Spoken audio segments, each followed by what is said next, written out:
आइए फ्रेंड्स फिर से स्टार्ट करते हैं, कहानी को और आगे लेके चलते हैं। तो आज जो है वो डेमेट्रियस समाप्त हो जाएगा। तो डेमेट्रियस ने सिक्के के जो सोने के सिक्के हैं वो प्रचलित करवाए थे, ऐसे हमें जानकारी मिलती है। तो अब भारत के जो पंजाब था, जो अफगानिस्तान था, जो सिंध का क्षेत्र था, उस पर उसने अधिकार कर लिया था। तो अब देखो वो भारत पर शासन कर रहा है।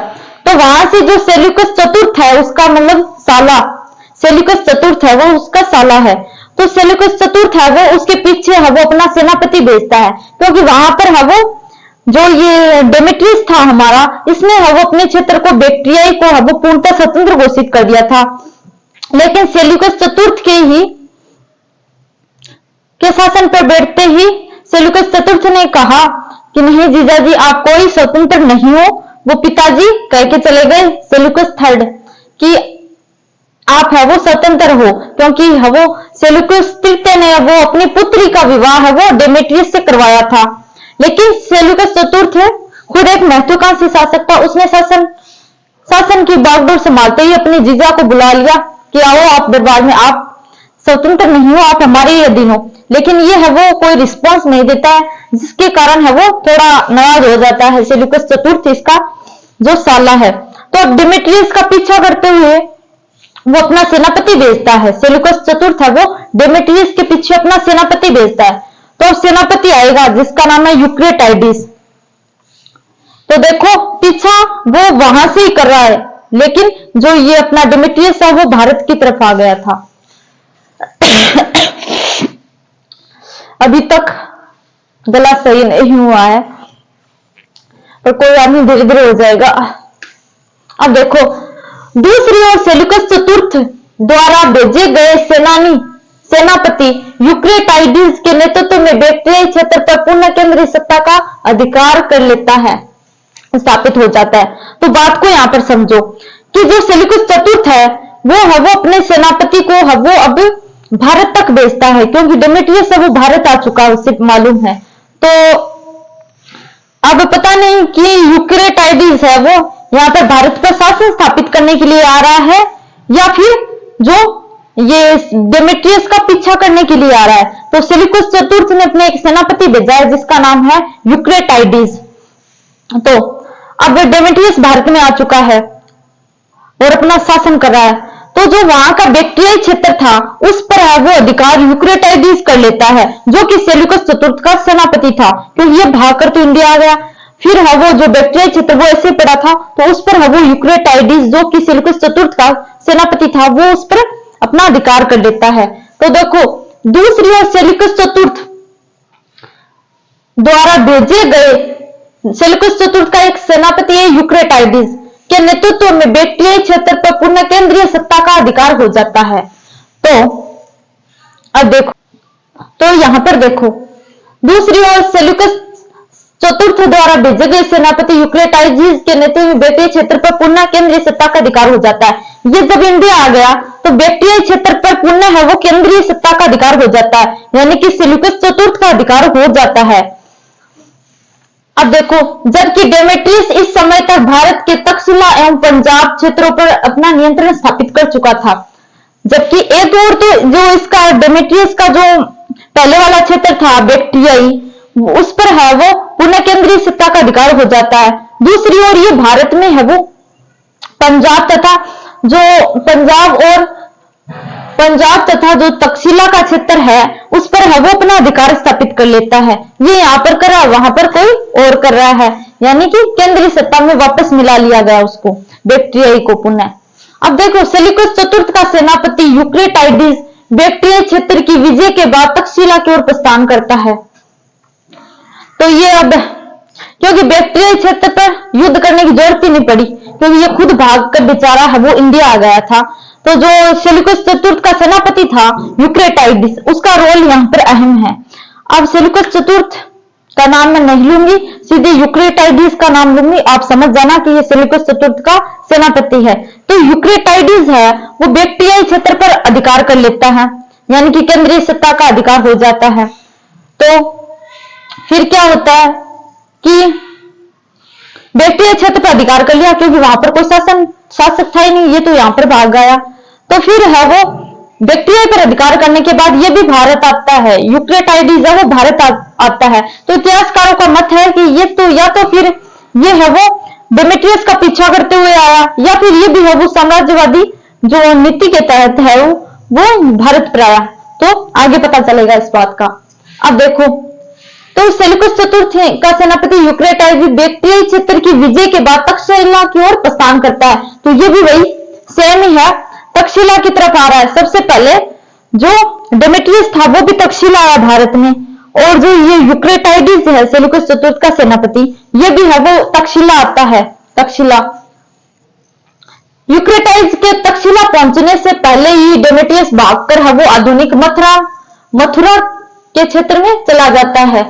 जब डेमेट्रियस को इस बात का पता चला कि ये यूक्रेटाइडिस आ रहा है, सेनापति आ रहा है, साले के द्वारा भेजा गया सेनापति आ रहा है यूक्रेटाइडिस, तो ये भाई भागकर है वो तक्षशिला से भागकर है वो मथुरा आ जाता है, जो आधुनिक मथुरा है वहां पर आ जाता है।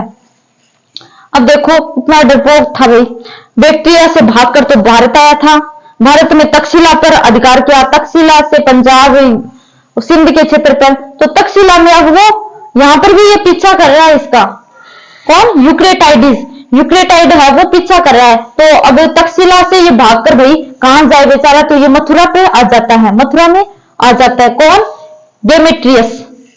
अब देखो बिना किसी युद्ध के तक्षशिला को जीतने के बाद यूक्रेटाइडिस वापस लौट जाता है।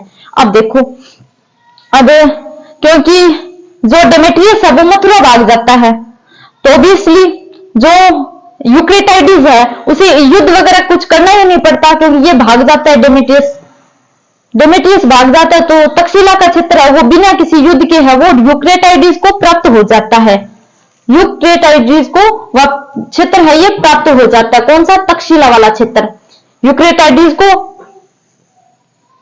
जीतने के बाद यूक्रेटाइडिस वापस लौट जाता है, तो तक्षशिला को जीतने के बाद है ये वापस है वहीं अपने यूनान में चला जाता है, ये सोचता है कि यूनान में ही अपना सब कुछ है, वहीं करेंगे शासन।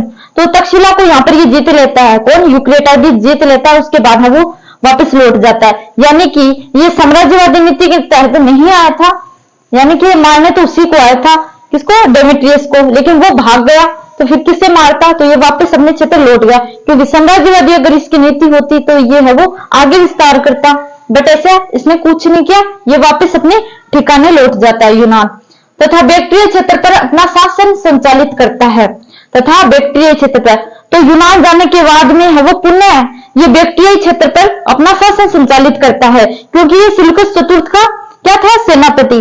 तो ऑब्वियसली जो सेल्यूकस चतुर्थ था उसने है वो इसको कहा कि तुम यहाँ पर शासन संचालित करो, कहा होगा, तो ये है वो बैक्टीरिया पर अपना शासन संचालित करता है। उल्लेखनीय है कि यूक्रेटाइडिस भी अंत में यूनान के केंद्रीय शासक सेल्यूकस चतुर्थ के विरुद्ध विद्रोह करते हुए स्वयं को बैक्टीरिया का स्वतंत्र शासक घोषित कर देता है। अब ये देखो उल्लेखनीय है कि ये तो सेनापति था सेल्यूकस चतुर्थ का, कौन, यूक्रेटाइडिस, वो सेनापति था, बस जो सेनापति है वो यूक्रेटाइडिस था।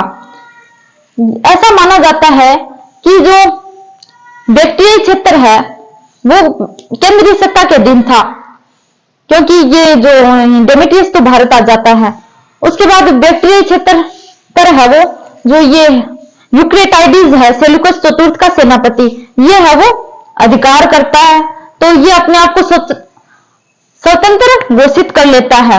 तो भाई उसने तो केवल उसे शासन करने के लिए दिया था, लेकिन वो कहते ना अंगुली पकड़ते पूंछा पकड़ दिया, तो वही कहानी हो गई यहाँ पर कि जो पहले है वो सेल्यूकस चतुर्थ ने इसे केवल शासन संचालित करने के लिए दिया था, लेकिन इसने है वो फिर बैक्टीरियाई क्षेत्र को है वो पुनः है वो स्वतंत्र घोषित करा लिया, ये भी है वो स्वतंत्र घोषित करने में लगा है, ऐसा माना जाता है। तो समझ में आया। अब देखो यूक्रेटाइडिस तक्षशिला को बैक्टीरियाई क्षेत्र की राजधानी बनाता है। अब ये जो यूक्रेटाइडिस है इसने स्वतंत्र तो घोषित करा ही लिया बैक्टीरियाई क्षेत्र को केंद्रीय सत्ता से। अब ये है वो तक्षशिला जो कि भारत में जीत कर गया था ना, तक्षशिला को जीत कर गया था भारत से, तो तक्षशिला को फिर है वो भारतीय जो तक्षशिला को बैक्ट्रियाई क्षेत्र की राजधानी बनाता है। तो जो तक्षशिला है भारत वाला, उसको वो बैक्ट्रियाई क्षेत्र की यानी कि यूनान की राजधानी बनाता है। यानी कि जो बैक्ट्रियाई क्षेत्र की राजधानी है वो तक्षशिला को बनाता है ये यूक्रेटाइडिस। अब देखो, हालांकि कई ग्रीक विवरणों में उल्लेख मिलता है कि यूक्रेटाइडिस बैक्ट्रियाई पर अधिकार करने के बाद कई बार भारत पर आक्रमण करता है, ऐसा माना जाता है।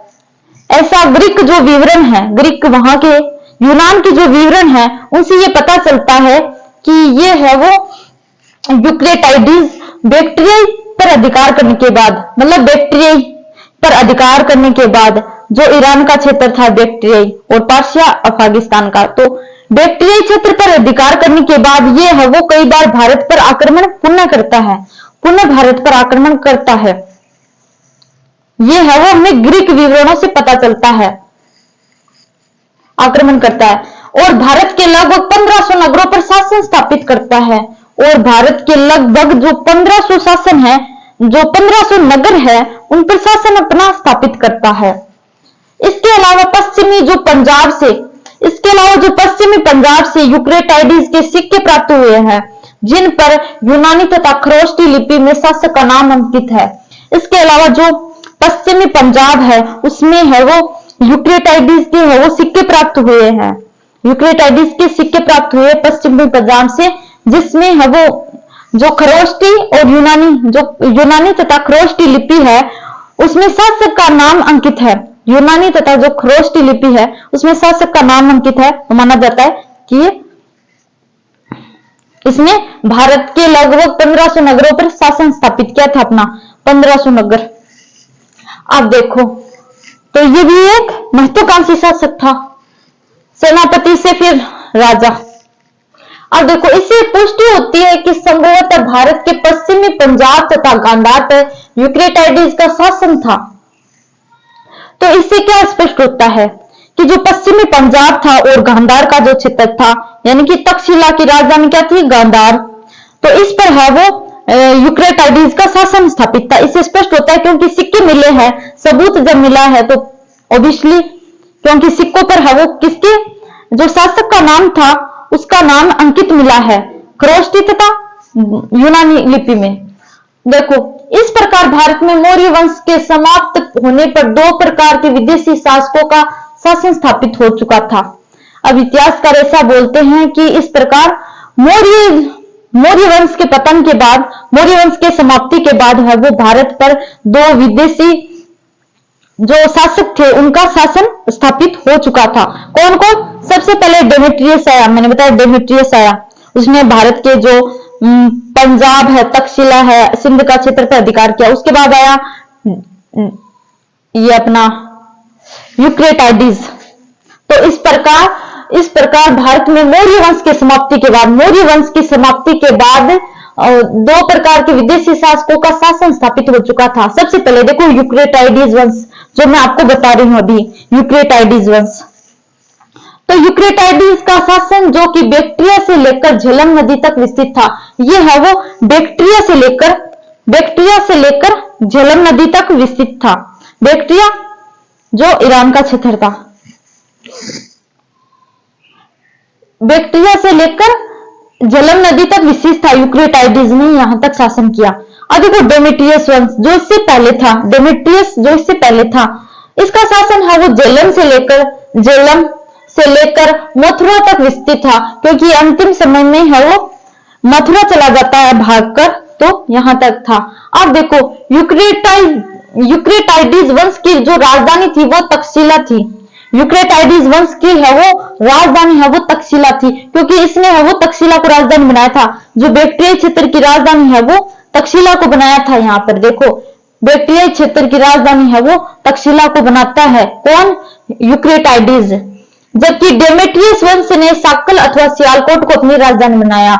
जबकि जो डेमेट्रियस है वो साक्कल अथवा सियालकोट को अपनी राजधानी बनाता है। मैंने पिछली क्लास में बताया था कि जो डेमेट्रियस है वो साक्कल नामक एक नगर की स्थापना करता है, जिसे वर्तमान में सियालकोट के नाम से जाना जाता है, और उसे अपनी राजधानी बनाता है। तो डेमेट्रियस वंश है वो साक्कल को अपनी राजधानी बनाता है।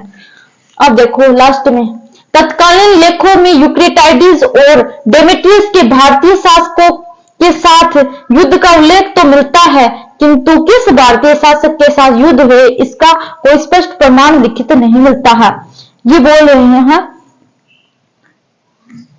कि तत्कालीन लेखों से जो यूक्रेटाइडिस है और डेमेट्रियस है, इनका जो भारतीय शासक हुए उनके साथ युद्ध का तो उल्लेख मिलता है, लेकिन किस शासक या राजा के साथ उनके युद्ध हुए इस बात की वो जानकारी नहीं मिलती है। तो इतना पता चलता है कि इनके युद्ध हुए थे डेमेट्रियस के और जो यूक्रेटाइडिस है, इनके दोनों के है वो जो भारतीय शासक थे इनके साथ युद्ध हुए, लेकिन है वो कौन से शासक के साथ हुई इसकी प्रमाणिक जानकारी है वो नहीं मिलती है। तो आगे जो नेक्स्ट क्लास होगी उसमें हम देखेंगे डेमेट्रियस का सेनापति मिलिंद अथवा मिनेंडर।